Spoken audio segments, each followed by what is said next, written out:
Well, that's what it's about. Like, what do we Yeah. do to face it? Because we know that there's still racism, discrimination, macro and microaggressions, and there's a generational trauma, historical trauma. There's things that we face. So it's kind of like, how do we experience joy with that?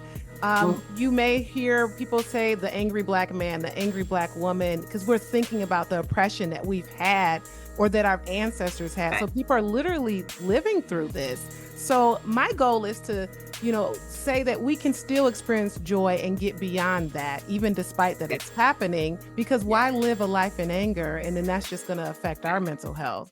Welcome to Journey to Joy Live, a podcast to promote wellness, resilience, and joy while providing mental health awareness and breaking down the stigma of mental illness in the Black community. I'm your host, Dr. Enjoy, and today I bring to you episode 51, Emancipation of the Mind. And I have a very special guest here with me, Dr. Cynthia Turner Graham. Thank you for being here. I am so glad to be here with you. Woohoo. So tell the listeners who you are. Yes. Well, you heard my name. It is Cynthia Turner Graham. I'm a psychiatrist. I practiced psychiatry for almost 40 years, if you can believe that. May Wow. not have been in the world. I'm not sure. But anyway. That is my age. Yeah. So yeah. And right now, I live in the Atlanta area. I am not doing clinical work, but I'm working to promote civic engagement in the Black community. We've got a lot at stake for Yes, this year, we do. and we just need to build on what Stacey Abrams has done Mhm.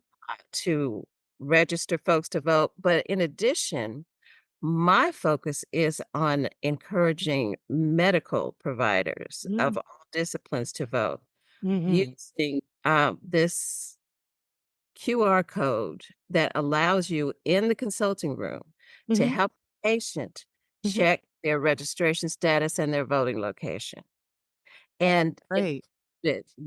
included in every evaluation and follow up. They'll tell you, I did one thing and Mhm. did you get read? Oh gosh, doc, I meant to. Mhm. But so civic health evaluations need to be a part of Mhm. It's like every another vital sign. Did you vote? absolutely, absolutely. And if all doctors did that, just think, we could have a representative government. Wouldn't that be something? We'd hardly know what to do with. Exactly. So how well is that going, getting that, It's civic. going well. The Uh-huh. organization is called Vote ER. Ooh, love The it. Yes, yes. And there are about 600 facilities, healthcare Mhm. facilities, and medical schools within the United States who have a program. Mhm. Starting one at Morehouse School of Medicine, Emory has one, but there are campaigns that we run in order to educate physicians who, by Mm. the way, vote at a lower percentage rate than the general population. Yeah, for sure. Yeah, so we've got some work to do, but anyway, that's what I want to do. I want to focus on empowering people Yes, to empowerment. really claim the power that's theirs. Yes. Thank Yeah, you. Thank you for doing that and being that advocate because we need yeah. that. Oh, yeah. I had written as many prescriptions as I wanted Mhm. to treat social determinants of health, Mm. and if people could have a different social situation, Mhm. they would half of them probably wouldn't even need the medication. Exactly. And I said, "Well, as long as I'm here, I'm cooperating with the system, writing these prescriptions, maybe I'm part of the problem. Let me just try to Mhm. step Mhm. away. I've done my part in clinical work, and I want to shift my focus to Right. community empowerment." Yeah, I was just talking to someone about how I do a lot of undiagnosing and unprescribing, even though Mhm. we can prescribe, it's not like the first thing that I do because there's so much other things going on, like the social determinants of health. Right. Mhm. That is Yeah. true. Yeah. So you're also the immediate past president of the Black Psychiatrists of America. You want to talk I about that am. organization? Oh, sure. Black Psychiatrists of America was founded in 1969, Mhm. shortly during the period when all those assassinations were happening in the, Mm. civil rights movement. Mhm. And, the psychiatrists who were part of the American Psychiatric Association became concerned that the issues related to Black people and our emotional and mental health were not being addressed or taken seriously at all. Mhm. And so they presented a group of Black psychiatrists presented to the board of trustees Mhm. a list of demands. Mm. And so the trustees listened politely. Thank you so very much. And they did absolutely nothing. Oh my goodness. So Black Psychiatrists of America was born because we recognized several things. Not only did our patients need to have the benefits of psychiatric research, Mhm. but we needed to have access to more Black doctors. So we also support and recruit college students and medical students to go into psychiatry. That's Then awesome. we mentor them. We're growing and want to do more of that actually. So, and we educate and support one another because, we're out Mhm. here in the trenches absorbing the stress of all of the things that we see and the patient's energy that we are trying to address. Mhm. It's a load. In Mhm. addition to dealing with the systems in which we have to work, which Exactly. will always have the patient's best interest as a priority.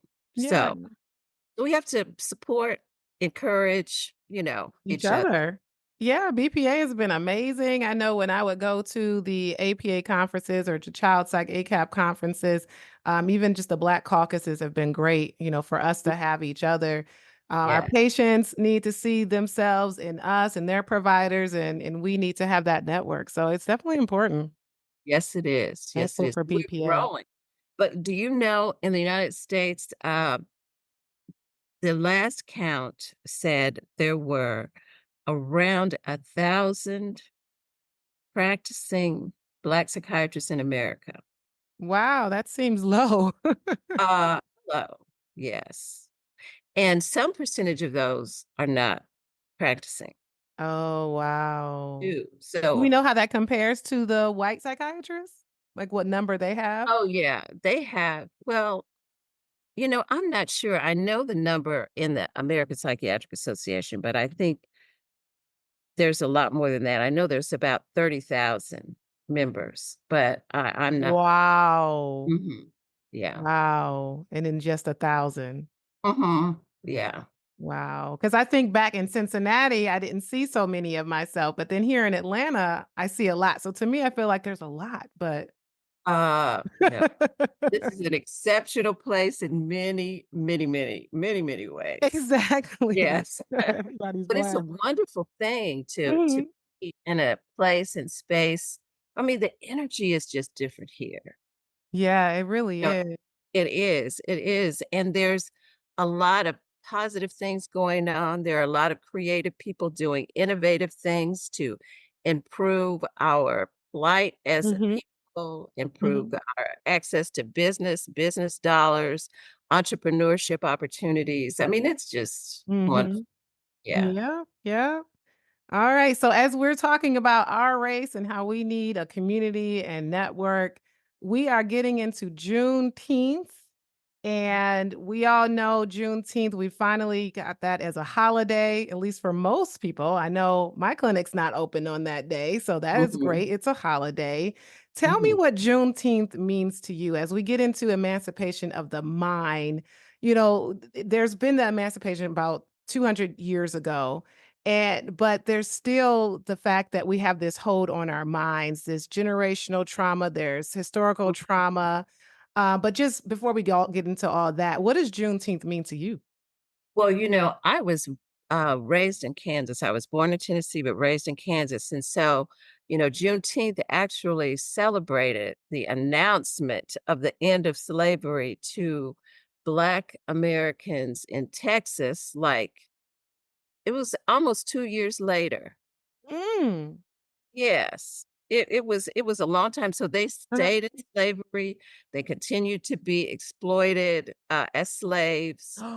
And I'm not sure. Oh. Yeah, and so Juneteenth celebrates the announcement in Texas so that the Black people could know what time it really was. Mhm.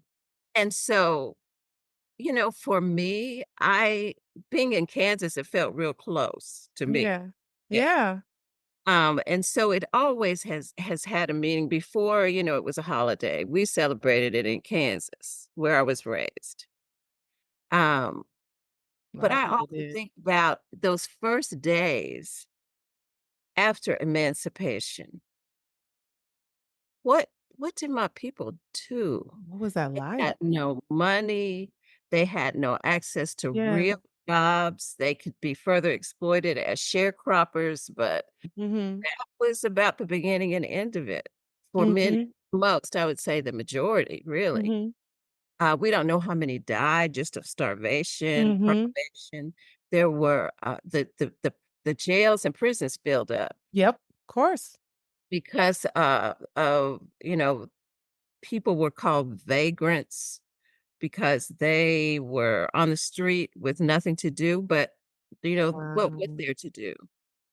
And so that's actually when I think American policing grew out of keeping the Black people under control That's after how it emancipation. started. Of course. Yeah, yeah, yeah. And this whole industrial complex, this penal industrial complex is just Mhm. outrageous. But it started back then.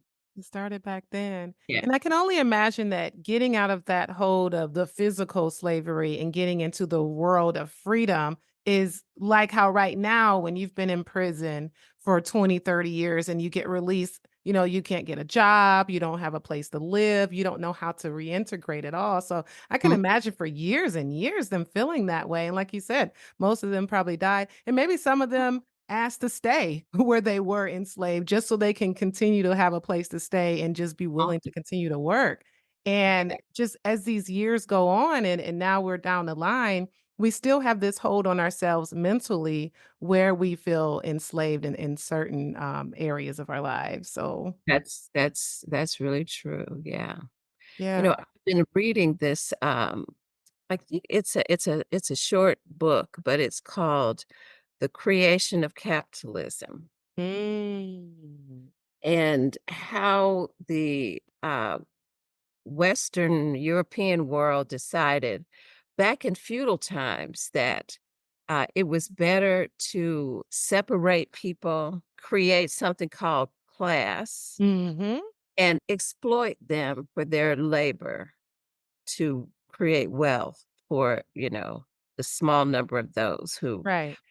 But prior to that time, before capitalism was developed, we were they were in Europe an agrarian society primarily, and they shared everything.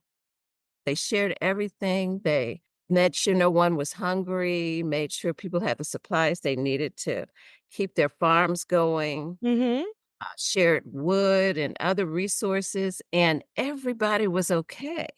But at Ah, nice. some point, Yeah. there was a few people who said, "Mm, let's just create some boundaries." There were really no clear boundary lines between properties even because Yeah. they helped each other cultivate and Yeah. harvest. Maybe they were running out of supplies. That's usually when that boundary has to happen. Yeah, yeah. The elite figured out how well that worked for them, Mhm. and they continued to iterate on that Yeah. over the years, and capitalism was born out of it. Yeah. And that mindset is still very much alive. Mhm. Yeah, we see it everywhere. Yeah, for sure. We do. So that is something that I've been curious about. How in the world did we get here? Mhm. Our society, its organization is such a mess. But we're not going to get too Too heavy. much into that. I Oh, know, yeah, it's and well, that's what it's about, like, what do we yeah, do to face it? Because we know that there's still racism, discrimination, macro and microaggressions, and there's a generational trauma, historical trauma, there's things that we face, so it's kinda like, how do we experience joy with that? Mm, You may hear people say the angry black man, the angry black woman, because we're thinking about the oppression that we've had or that our ancestors had. right, So people are literally living through this. So my goal is to, say that we can still experience joy and get beyond that, even despite that yeah, it's happening, because yeah, why live a life in anger? And then that's just going to affect our mental health. But right. with that said, what is generational trauma and historical trauma? Are those the same thing? Well, I would say they're a little bit different. Generational trauma is the trauma experienced from one generation to the other. Hmm. History, there are many things that impact a person's life Hmm. that causes trauma. That would be the historical trauma. But generational trauma, I think, is a subset of Right. historic. That's how I would think about it. Yeah. Right. And I think there is a lot in the midst of the madness to celebrate amongst our people. Yeah. I mean, we are innovative, creative, intelligent, actually brilliant. You know, Resilience. I mean, when you think about what we were able to accomplish within that short time of Reconstruction, Mhm. right after slavery, and we had people in Congress, we had senators, Mhm. entrepreneurs making money. Mhm. They had to shut all that down. But anyway, Mm. it takes some ingenuity and some chutzpah and special something to Mhm. accomplish the things that we accomplished and continue to. There was a little hiccup there when Reconstruction abruptly ended, and we were intimidated, and our communities burned, and our the voting structure changed so Mm. that we were not allowed to vote, Mm. but initially we were. Really? And then it went Yeah, back. they went back. Yes. Wow. Yeah, Yeah. Reconstruction ended, they said, "Oh, no, no, no, no, no, no. These people Yeah. are making too much progress. We need to shut this down." So when you were practicing in psychiatry, did you see, the legacies of the segregation and slavery that we're talking about manifesting in our patients' mental health? Did you see it Oh, address oh, it? absolutely. I mean, like you said earlier, patients who come to you who are suffering, they don't Mhm. always need medication. Mhm. Oftentimes what they need is, a deeper self-understanding of how they got where they are Yeah. and the influence that previous generations had on that, Mhm. and any suffering that that are experiencing in the moment that brought them to you. Mhm.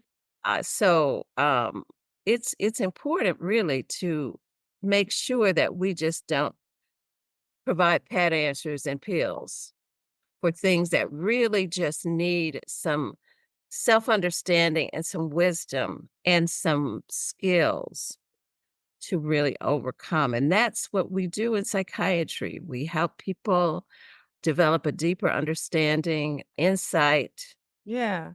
so that they can make different choices. It is in Mhm. those different choices that then we can build ourselves back and claim the strength that is ours. Oftentimes, Mhm. we're disconnected from it.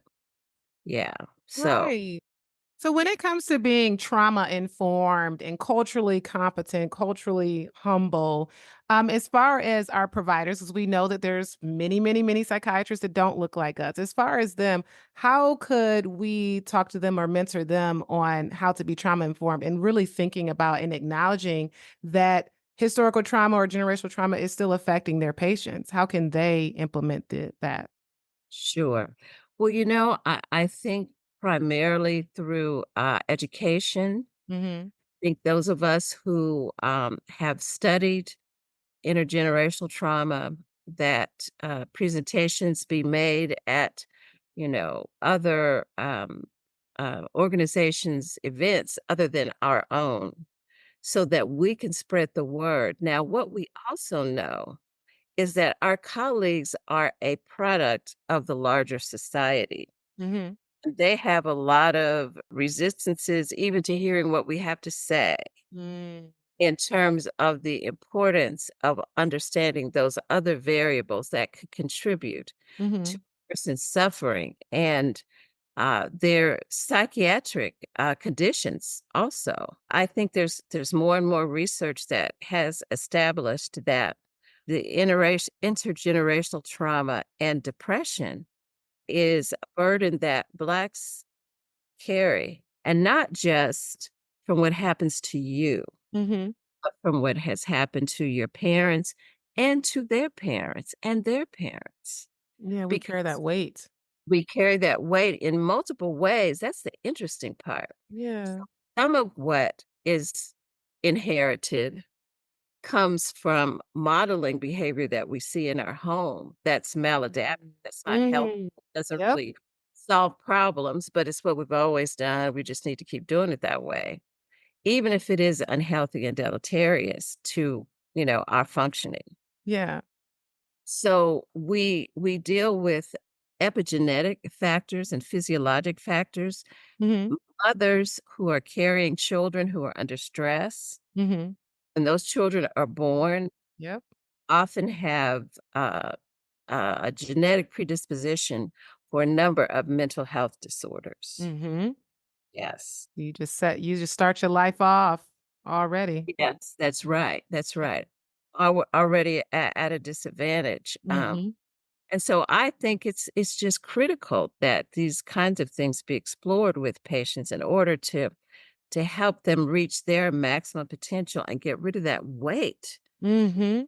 that is carried that drives a lot of this mental and emotional distress. Exactly. You mentioned the maladaptive ways that people might deal with, their hurt or their trauma or things that Mm. they may witness in the home. What are some examples of that people might do? Oh, sure.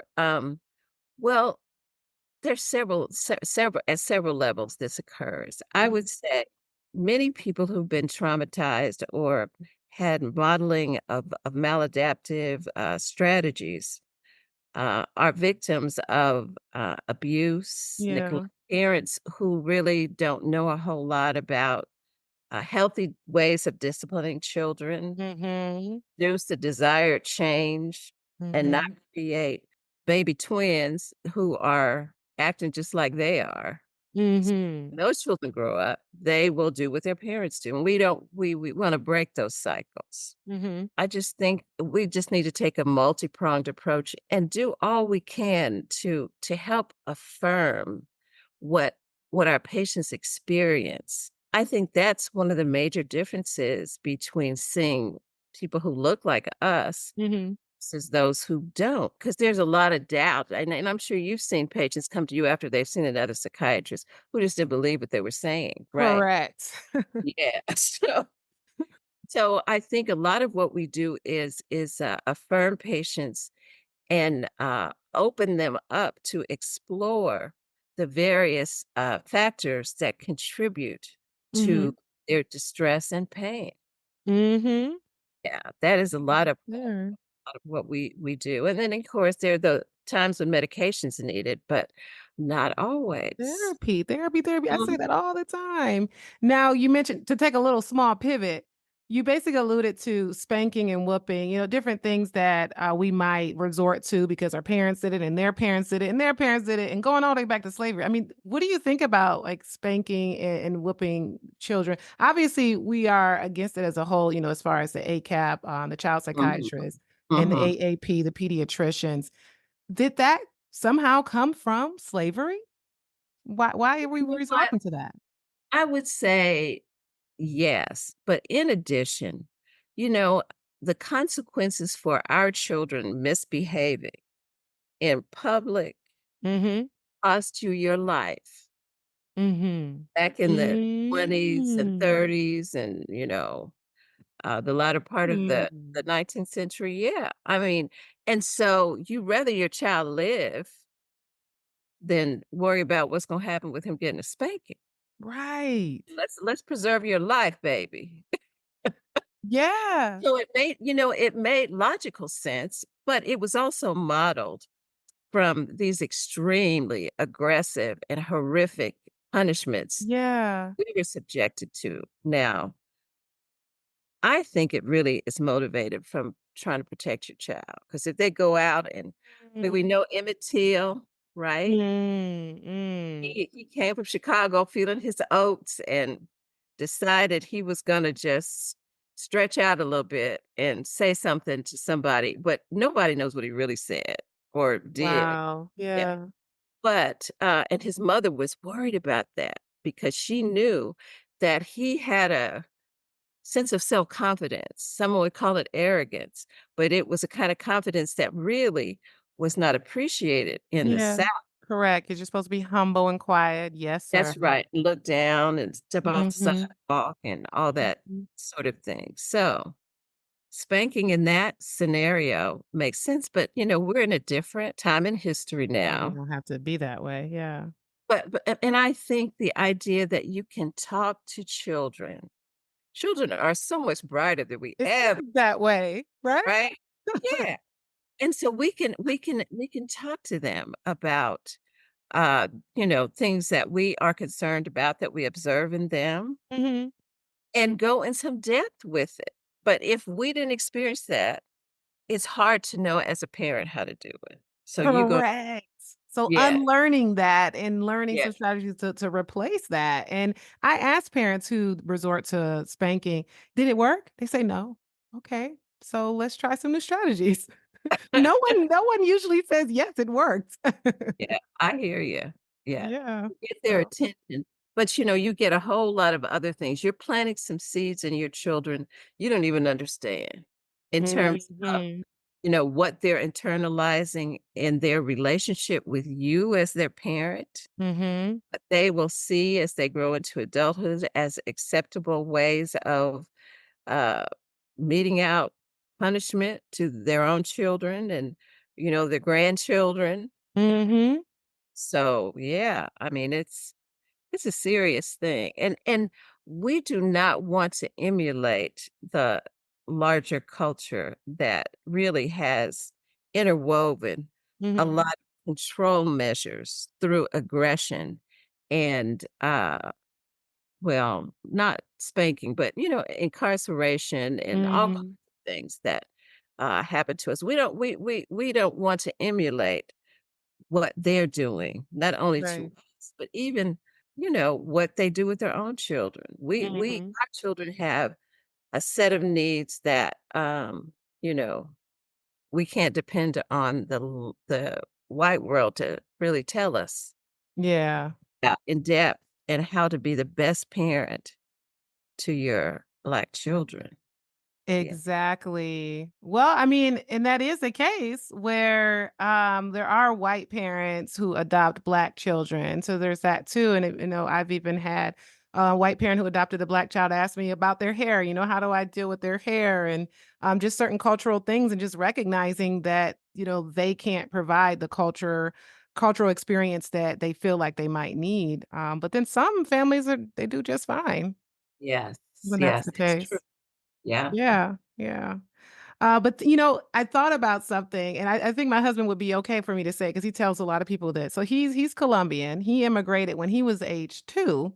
So he grew up in Okay. New York. But when Mm, you were talking about things we might do to protect our kids, I thought about him because he was 2, and they literally crossed the border with my his mom, my mm, mother-in-law, and his older sister who was 4 at the time. And there was a point where they were in the coyote and they had to be really, really, really quiet, and he started to cry.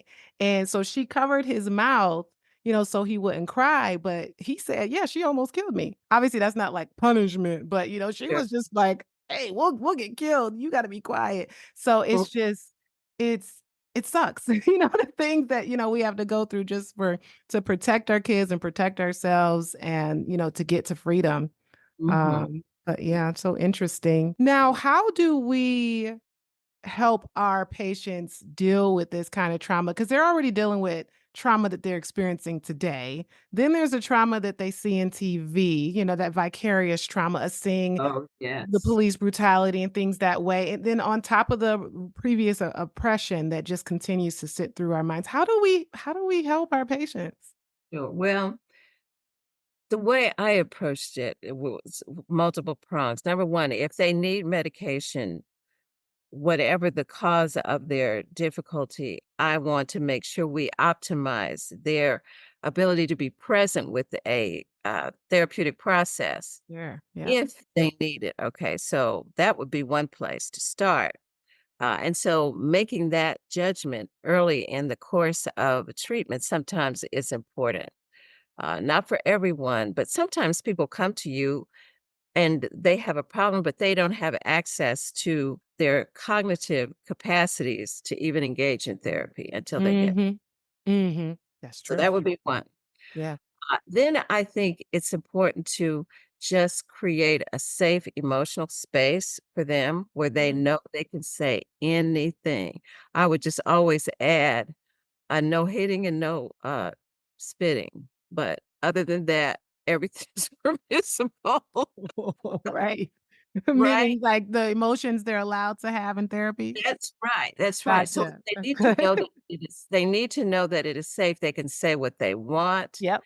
to, even things that, they would direct against you. I don't sometimes, they bring their lives into the consulting room, and they will relate to you the way they relate to other people in their lives, and Yep. and and so we Transparency. may catch some things that are but we have to use those things Mhm.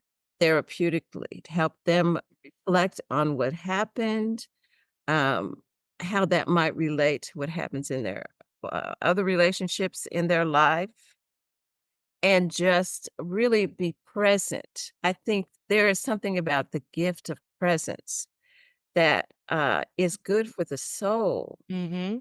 There's not very many safe places in life where people can go and have that kind of cocoon feeling. Mhm. That's what it's like in therapy or when you see a psychiatrist as after you have developed a positive therapeutic relationship. Mhm. That's really And, good. and I learned that, oh my gosh, I left Maryland and moved to Atlanta. Those patients just did not want to let go. They made all these excuses Uh, with that. "Well, I'm just gonna stop taking my medicine, and oh you my gosh. have to." I mean, like but anyway, that's It's a neither here. choice, it's a choice. It is a choice. But those are the major ways. I think educating people just about psychic functioning Mhm. overall, cause and effect Mhm. between behavior and consequences. Sometimes Mhm. those are disconnected. People are confused about, well, why in the world did this happen? Well, let's just look at the things that preceded that. Yeah. There may be some answers there.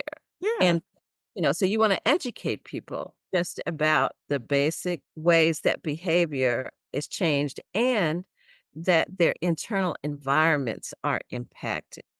Right. Yes. So there could be suffering in your life, in your relationships, but there's a lot of subjective internal suffering that Mhm. we want to help them understand because many people are so disconnected from it, they don't even know Exactly. depth of what it is that they're experiencing. Yeah, and that's why, I mentioned emancipation of the mind because it's like we Mhm, have to free our mind. We have this hold, we keep re-traumatizing ourselves, mhm, at times when it comes to, like, continuing to go down that rabbit hole of negativity because mhm. with Journey to Joy, I talk about a lot with our positive thoughts, positive affirmations, gratitude, and Yeah, some of my patients, they don't wanna hear that. It's too fluffy. What do you mean? I don't believe that. Why should I say that? Well, because it works. You have to continue to say that and then replace it with the negativity. Uh, mm. but yeah, it's important. And sometimes if they when they don't get it, at least my approach was talk a little bit longer. Mhm, And what you will find is that they will eventually see the connections between their suffering and what it is they have used as a pattern and a way of coping. mhm. Sometimes they don't see themselves as contributing to the Yes, yeah. correct. They're in their Yes. own way. Yes, that's right. But you can't be judgy or Correct, judge. not at all. Yeah, yeah, yeah. You need to just listen, hear it, and accept what they tell you as their truth, Mhm. even when it's kind of outlandish, you don't question. That's Correct. their reality. And I need to help them understand if that reality is based in truth and reality or if it's based on, programming from maladaptive uh, behaviors of their own or Mhm. ones that they've inherited within their family or community.